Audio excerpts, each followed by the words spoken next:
Bonjour à toutes, bonjour à tous et bienvenue pour un nouvel épisode, enfin un nouveau live. Donc aujourd'hui ce qu'on va faire c'est ce que vous voyez là, ça va être une galerie photo avec totalement animée, avec petit effet 3D et aussi changement gauche-droite avec la souris si vous préférez. Voilà, ça sera juste cette page mais il y a beaucoup de choses à faire. Comme d'habitude on démarre de zéro. Donc on part de rien, donc pour ceux qui ont jamais encore codé, ben c'est très bien, et pour ceux qui ont déjà codé, vu qu'on est en live, le but c'est que vous partagiez et vous disiez, enfin j'ai un plan, mais si on peut dériver de ce plan et que vous avez des idées, n'hésitez pas à partager. Ensuite, pour au niveau du code, voici comment on va faire. On va le faire en deux parties comme d'habitude. La première partie, tout le monde peut suivre. La deuxième partie, ça va être un peu plus avancé. Donc dans la première partie, on va afficher on va aller chercher dans la documentation la librairie qui permet de faire tout ça, et on va essayer d'afficher une galerie par défaut. Ensuite, on va ajouter nos propres images, et enfin, on va modifier les options qui vont faire en sorte que ça ressemble à ce qu'on voudrait avoir. Et donc ça c'est pour la première partie. Ensuite pour la deuxième partie, on va intégrer des variables CSS. Et on va, en gros dans la deuxième partie, on va rendre tout ça beaucoup plus beau. Donc des variables CSS, des fontes et des icônes, c'est ce qu'on va inclure. Et bien sûr on va gérer le layout avec du flexbox comme d'habitude. Et si on a le temps, puisque le but c'est, on va essayer de rester dans les 1h30, ça va être de faire du CSS gradient sur les images, sur le texte, et peut-être, alors ça va être un peu plus compliqué, rajouter une petite animation bien jolie, bien comme il faut. Donc comme vous voyez, on démarre de rien, on a juste ce fichier readme que vous voyez là, et on a un fichier, un dossier pardon, image avec toutes les images que vous voyez là. Pour info, ce sont mes propres photos, parce que je suis passionné de programmation, mais aussi de photos. Voilà, on va fermer ça, on n'en a pas besoin. Eh bien, on va démarrer tout de suite. On va faire un fichier index.html. On va créer le doctype HTML, HTML, head, meta char7, UTF-8. D'ailleurs, on est en live, si vous avez des questions, n'hésitez pas à les poser. Le but, c'est vraiment de partager sur vos idées. Et si vous êtes débutant, vous sentez que ça va un peu trop vite, n'hésitez pas à poser des questions, c'est bien pour ça qu'on est en live. Donc, photo, galerie, link, href. Donc là, on va inclure le CSS. Donc fichier CSS, on va target on met le chemin du fichier CSS. Ici on rajoute bien stylesheet. Alors ce fichier pour l'instant n'existe pas, hein. Je ne l'ai pas encore créé, je n'ai même pas créé le dossier, mais c'est le truc assez classique qu'on met dans tous les fichiers quand on démarre, enfin dans toutes les pages HTML quand on démarre. Dans mon script, je vais mettre un src pareil, un fichier que j'ai pas encore créé, le main.js. Et ben je vais simplement mettre un petit H1 photo galerie, voilà, et on va commencer à lancer le code. Donc ici je vais lancer le live server. Le live server en fait c'est un objet, enfin c'est un programme qui va lancer, voilà, qui va lancer justement notre page et qui va recharger automatiquement dès que je vais sauvegarder quelque chose. Donc, ce live server, pour l'installer, il n'est pas par défaut dans votre ordi. Vous allez sur node.js.org pour installer Node.js. Node.js, vous prenez la version 14, la long term stable.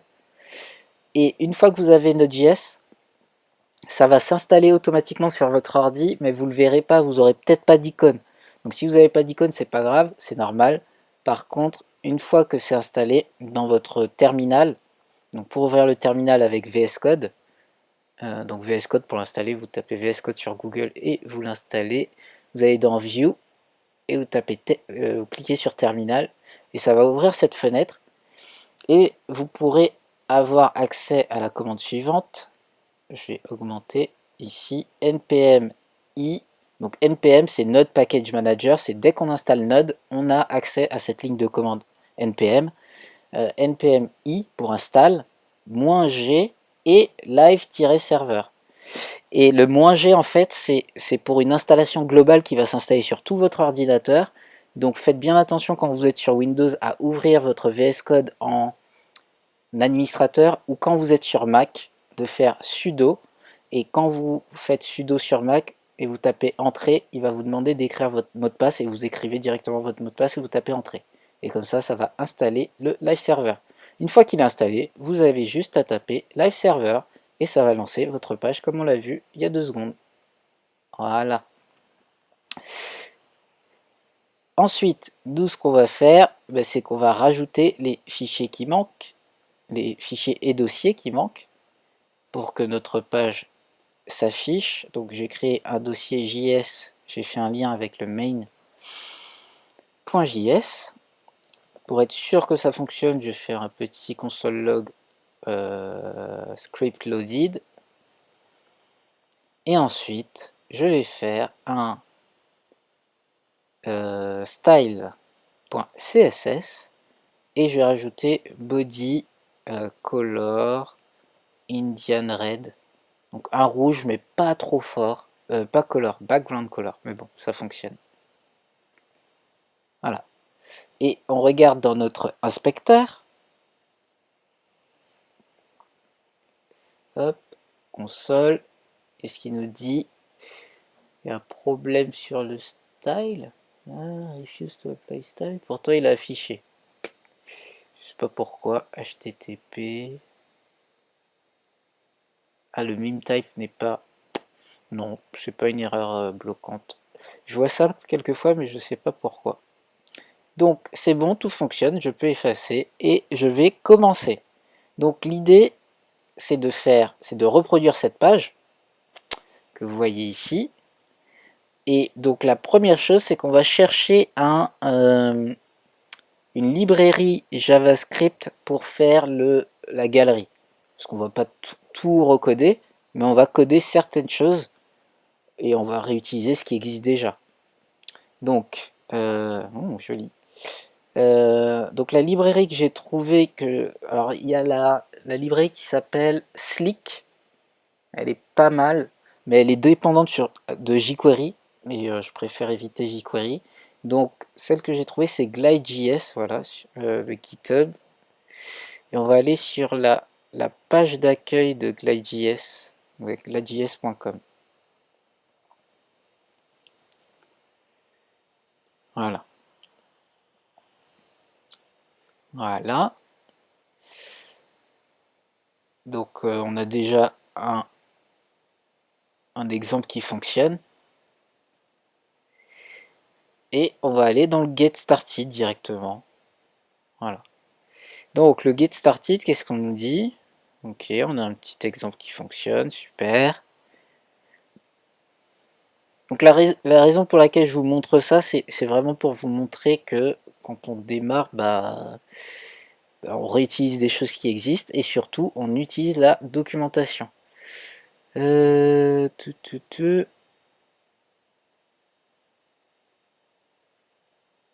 que c'est quoi qu'on télécharge? C'est celui-ci? Peut-être sur le guide. Modern Setup, non. Remove unused module. Ah c'est ça. C'est ça que je veux. Bah non, il n'y a pas de lien, donc ça doit être celui-ci. Ok. Ah voilà, c'est ça. Download the latest release. Super. Ok, sur GitHub. Je prends le source code en en GIF. Ça, c'est mon code que j'ai déjà fait. Hop.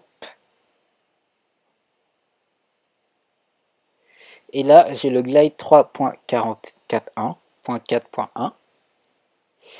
Et je vais récupérer dans le dossier dist. Ou quoique le build aussi pourrait. Non. On va plutôt récupérer dans le dist parce qu'on a justement le CSS. Salut Scalblog.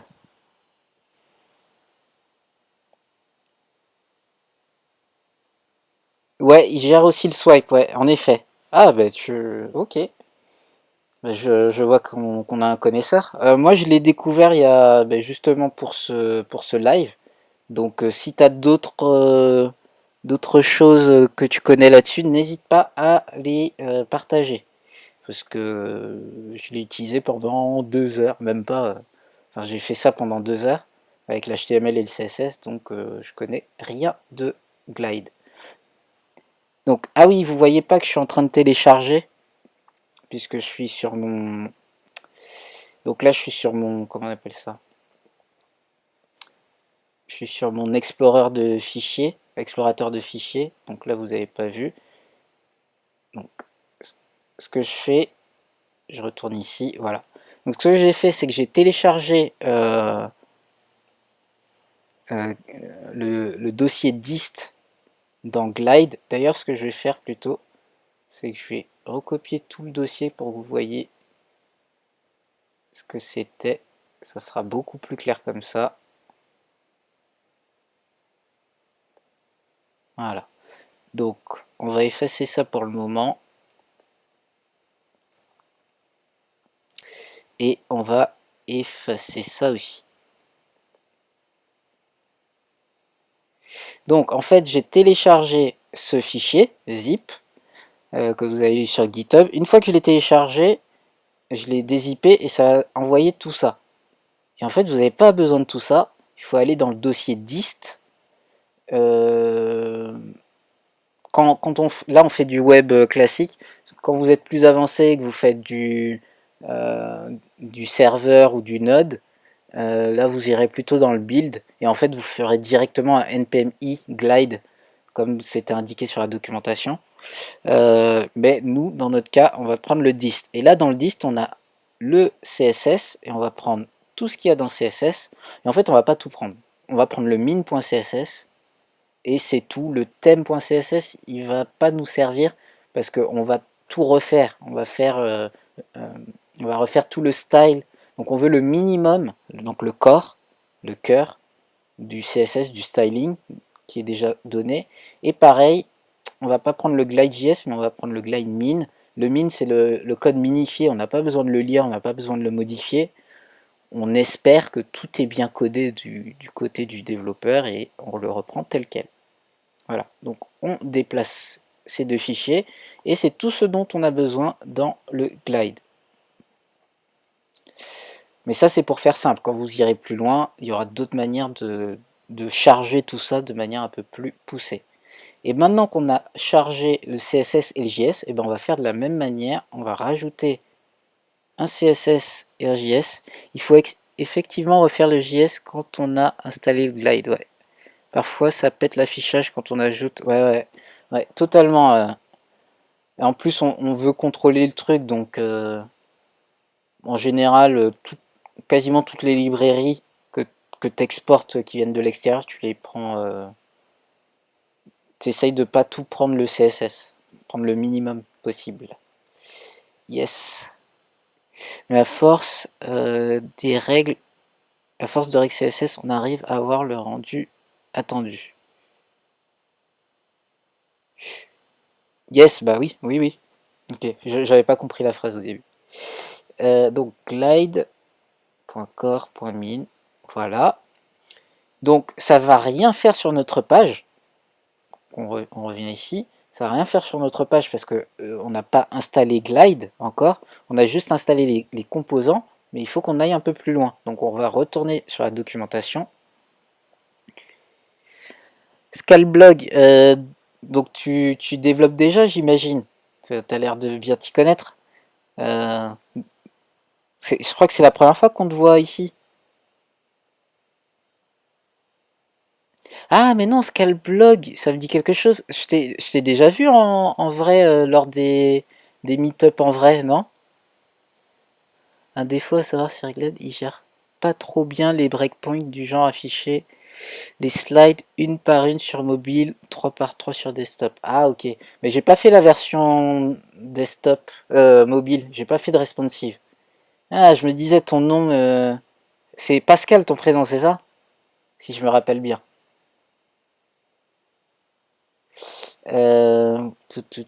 Alors, eh ben, je suis content que tu sois là, tu vas m'aider sur plein de choses. Eh bien, re-bienvenue, puisque je crois que c'est la première fois que tu viens sur un live. Sur un live. Alors, je me suis un peu perdu. Oui, donc, on continue sur la documentation. Donc, comment installer, faire notre premier pas. Donc ça, on vient de le faire, on vient de charger, on n'a pas besoin de SAS. Et c'est cette structure de base qu'on veut. Allez, on va commencer avec ça. Et ça, on va l'installer dans notre page HTML. Hop. Et moi, ce que je vais faire, c'est que je vais mettre des commentaires pour dire start glide content et end glide content. Pourquoi je fais ça? C'est pour bien montrer où commence et où finit. Parce que souvent, là, pour l'instant, on n'a rien. On a très peu de texte, mais sur la fin du live, on va avoir beaucoup plus de texte et ça risque d'être long à lire. Donc c'est bien de commenter le début et la fin d'un composant, entre guillemets. On regarde ce que ça donne sur la page. Ah, et donc là, ça affiche 0. Et donc pour l'instant, ça ne peut pas fonctionner parce qu'il nous manque encore des petites choses. Et d'ailleurs, ici, on a nos contrôles start et end. Et c'est pas start et end, moi je veux une arrows. Et donc on a arrows ici. Donc on va prendre ça. Alors je vais juste regarder un truc. Parce que je me rappelle plus si moi je l'avais mis à l'intérieur de Glide ou si je l'avais mis à l'extérieur et que ça fonctionnait quand même. Parce que je crois que... Non, j'ai bien mis à l'intérieur. Donc, hop. Donc, je recopie. Donc, bonjour, enfin bonsoir et aux personnes qui viennent d'arriver. N'hésitez pas à faire un petit coucou sur le chat euh, pour vous présenter. Et n'hésitez pas à poser des questions si ça va trop vite ou à... ouais, et après track, ouais, c'est ça. Mais t'es un vrai pro, Pascal. Tu préfères que je t'appelle par ton prénom ou Scalblog? Enfin, je veux pas... Hop, on revient. Et là, c'est bon. Mais pourtant, on clique et ça fait toujours rien. C'est normal, parce qu'il manque une dernière petite étape. Et si on continue... donc ça c'est pour les boulettes. Alors, ça, c'est... Je vais montrer... C'est pour avoir les petits points ici, là. Donc moi, je veux pas ça. Donc je vais pas les rajouter. Et ensuite, initialization. C'est ça qui est important, c'est ça qui nous manquait. Donc on va rajouter un script avec, on va le mettre là, hop, tout recopier, sachant qu'on a déjà inclus ça. Et regardez, il nous le met bien après le glide.min.js. Donc il faut bien rajouter ce bout de code là après. Donc on se met ici, on le rajoute, on revient. Et là, c'est bon, ça fonctionne. Previous, next. On a le 1, 0, 1, 2. Bon, ça casse pas trois pattes à un canard, c'est très très moche. Mais je vous conseille toujours de commencer en partant de ce que vous avez sur la documentation, s'assurer que ça fonctionne. Et une fois que vous êtes sûr que ça fonctionne, vous rajoutez plein de choses. Donc ensuite, hop, hop, hop, hop. Une fois qu'on a ça, alors moi je vais faire une petite optimisation, c'est que je vais prendre ce code et le mettre directement dans mon fichier main.js, puisque lui-même est après le glide.min, donc c'est comme si je l'avais mis juste après. Et on regarde, ça ne changera rien, ça fonctionne de la même manière. Super. Donc, une fois que j'ai ça, on est bien. Et là, on va ajouter nos propres images. Donc, pour ajouter nos propres images, on va aller dans notre Glide Slide qui fonctionne déjà et on va enlever le 0 parce qu'on ne veut pas de 0, on veut mettre une image. Donc je vais mettre une image, src, et donc src image, et je vais mettre photo 1. Alt, photo 1. Et on regarde ce que ça donne. Donc là, ça affiche toute la photo en plein écran. Quand je fais Next, ça slide bien. Et on voit les chiffres. Alors je pense que le 1, il était là, mais il est caché. Il doit être caché par l'image. Donc la première chose qu'on va faire, on va rajouter 2 images. Comme ça sera cool. On n'a pas besoin du 1 et du 2. Et on va mettre 2 et 3. 2 et 3. Et là on fait Next. Ah oui, elles font pas la même taille. Intéressant. Ok. Et ce qu'on va faire, c'est qu'on va définir leur taille. Et donc là, on va aller dans le CSS. CSS, ici. Et on va prendre...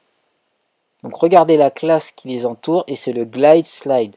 Et le Glide Slide, on va lui dire... Tu vas faire... Alors, glide underscore underscore, il y a 2 underscore slide. Et on va lui dire, fais with 450 px.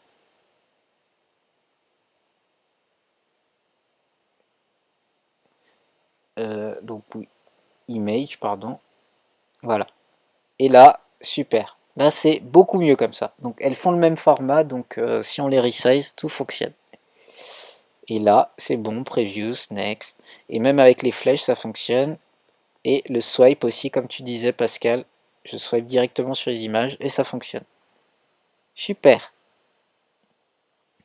Donc là, on est bien. Et par contre, ce qui nous manque, je dirais, ça serait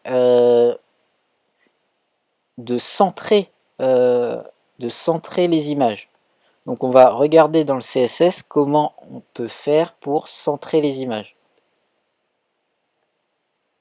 Donc là, j'ouvre mon inspecteur. Je vais redescendre ça un petit peu, j'en ai pas besoin. Cette fenêtre, je vais la fermer, j'en ai jamais besoin. Je vais fermer ça aussi. Et là, je vais regarder mon image, elle est dans le Glide Slide. Et dans le Glide Slide, eh bien, elle est pas centrée. Donc, j'ai rajouté dans le Glide Slide Display Flexbox. Display Flex. Justify Content Center et Align Items Center. Alors le Align Items dans ce cas-là, il n'est pas nécessaire parce que il est déjà centré verticalement, mais on ne sait jamais quand ça va changer. Et là, tout fonctionne. Et c'est bien centré, super. Et ensuite, ce qu'on va faire, donc on a rajouté nos images. Qu'est-ce que j'ai comme étape? Oui. Est-ce que... Ah oui, on va modifier dans les options parce que moi j'aimerais voir 3 images en même temps. Donc on va aller dans les options de Glide. Et Pascal, Glide, c'est celui que tu utilises tout le temps ou t'en as d'autres que tu connais? Parce que moi j'ai cherché rapidement, j'ai trouvé celui-ci, mais je sais pas s'il y en a d'autres. Et là dans la documentation, ce qu'on voit, c'est qu'on a plein d'informations super intéressantes. Donc on a la possibilité de rajouter un type, donc un type de mouvement. Un start at, donc à quel numéro l'image va commencer. Est-ce que ça va être la première, la deuxième, la troisième? Et on a le purview, qui nous dit combien de slides on va voir au moment où on affiche une information. Et donc le purview, c'est justement celui qui nous intéresse. D'ailleurs, j'aurais pas dû centrer parce que je crois que il y a le focus at, justement, il permet, si je me rappelle, de mettre en center. Donc là, je viens d'enlever le fait de centrer ici, donc on l'a remis à gauche, et je vais faire tout ça dans le main.js où je définis glide. Et donc les options, il faut regarder à quel endroit on définit les options. Les options, c'est dans new glide, virgule, les options. Donc new glide, virgule, hop, les options. Donc focus at, center. Je sauvegarde et on retourne sur la page, on regarde ce que ça donne. Un peu wall, carousel, mais je préfère glide. Ah, ok. Bon bah, si tu préfères, c'est parfait. J'ai fait le bon choix. Non, il n'a pas centré. Bon bah, c'était pas ça. Tant pis. Ensuite, le purview. Purview, on en met 3, on veut en voir 3 en même temps. Et là, voilà, donc c'est bon. Et voilà. Donc c'est pour ça que le premier, on ne le voit pas parce qu'il attend de passer au deuxième pour qu'on en voit 3. Super. C'est très bien. Et moi, je veux justement ne pas avoir le début de page comme ça. Je vais avoir le début de page comme ça. Donc je vais le faire démarrer au deuxième. Et donc je crois que c'est le start at. Je vais juste revérifier avant. Ouais, start at. Donc l'index 0, c'est-à-dire que tout démarre à 0, mais nous, enfin en programmation, les listes démarrent à 0. Donc le premier élément, on l'appelle avec l'index 0, donc le deuxième, on l'appelle avec l'index 1. Donc start at 1, parce qu'on veut afficher la deuxième image. Qu'est-ce que ça fait? Je réfléchis et ça démarre directement ici. Super. Par contre, dès que je fais ça, bah, je vois la fin de mon carrousel, donc c'est pas trop cool. Donc maintenant, on va rajouter les autres images. Et donc, on a déjà une structure qui fonctionne. On duplique, j'en ai 7, donc 3, 4, 5, 6, 7. Alors, si ça fonctionne... Non. Non. Il a ses jours, parfois il fonctionne, aujourd'hui il fonctionne pas. Donc on va le faire à la main. 4, 5, 6. De toute façon, j'aurais pas pu le faire comme je voulais le faire dans tous les cas. Donc 3 c'est bon. 4, 5, 6 et 7. Donc pour ceux qui viennent de nous rejoindre, sachez que voici c'est ce qu'on essaye de faire aujourd'hui. Un slider un peu poussé comme ça, avec un petit effet 3D et des petites animations pour voir les noms des images et autres, avec HTML, CSS et JavaScript. Donc n'hésitez pas à poser des questions. Et là, donc j'ai tout rafraîchi et là vous voyez toutes les autres images qui se sont rajoutées. Donc on commence à se rapprocher de l'effet qu'on voulait au début, de l'effet qu'on voulait. Donc on regarde, qu'est-ce que j'ai d'autre à faire? Les options, ok. Et ben c'est bon, on a au moins fait la base, et là, donc on est bon pour la première partie, ouais, on est bon pour la première partie. On a un slider qui fonctionne plutôt bien, enfin très bien même, et on va s'arrêter.